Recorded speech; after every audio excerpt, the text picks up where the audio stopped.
Hey everyone, today I'll be doing a quick review on Jagged Alliance CrossFire. CrossFire is finally the first storyline that continues outside of Arulco.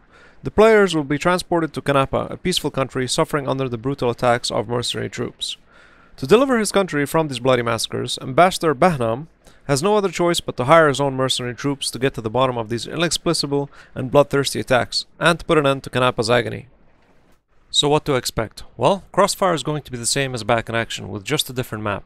Of course, what you can expect to see is 10 new mercenaries, new enemies, new weapons, and totally new scenario, 20 new achievements, and you finally get to see a little bit of snow in the game. The new Mercs are going to be Flo, Gumpy, Booba, Razor, Gasket, Haywire, Larry, Cougar, Num, and Biff. Also, the interesting thing I noticed is that there are some new traits as well. The game's NPC are a mix of Asian and Arabic backgrounds that bring an interesting feel to Kanapa.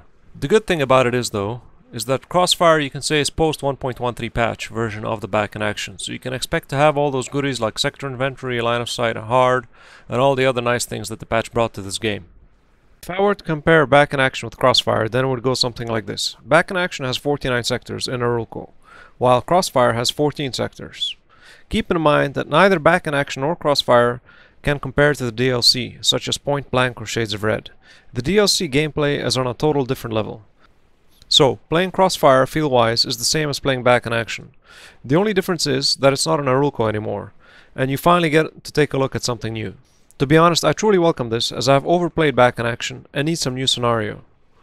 And what I truly enjoy is those sabers. They look really awesome.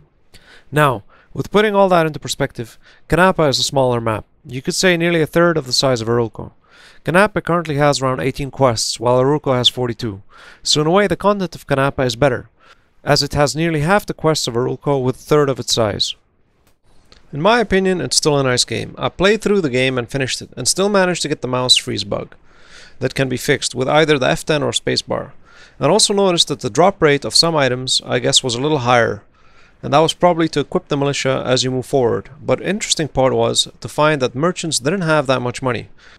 Not sure if this will be changed before it gets released, but from the way the game is now, you cannot rely to sell your goods through the merchants, as they do not hold a lot of money, which in a way is more realistic. You need to rely on gaining cash from the quests themselves. Furthermore, it does look like you will have to order from Bobby Ray to be able to clear one sector. But who knows, this could change when the game is out. Would be interesting if it did stick, as I rarely use Bobby Ray and rely on merchants and drops to supply me with the necessary items to progress. Another thing that I also noticed in Kanapa is that there are no mines. Don't know, this might change. So the only reason you need an explosion person is to blow a hole in the wall. Even though when I played it through, didn't really find that necessary. So that's a little bit of a bummer. Overall, the game still isn't beta, and who knows if some of these issues will stick with the release. But I haven't been told the price yet for CrossFire, but have been told that the price of the game will be surprising. So this is just me at having a go at pricing CrossFire. Back in Action is currently selling at €29.99 with 49 sectors. That gives a price of around €0.57 a sector.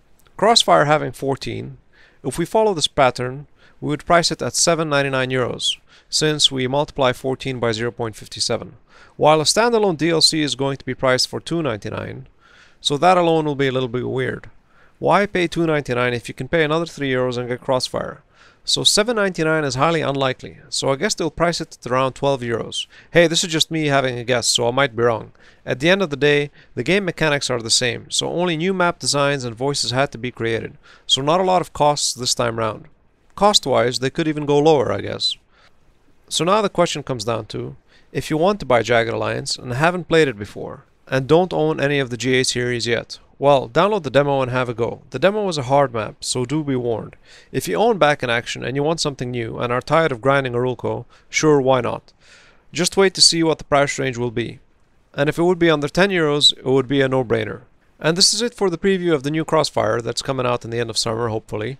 So happy gaming and see you again next time.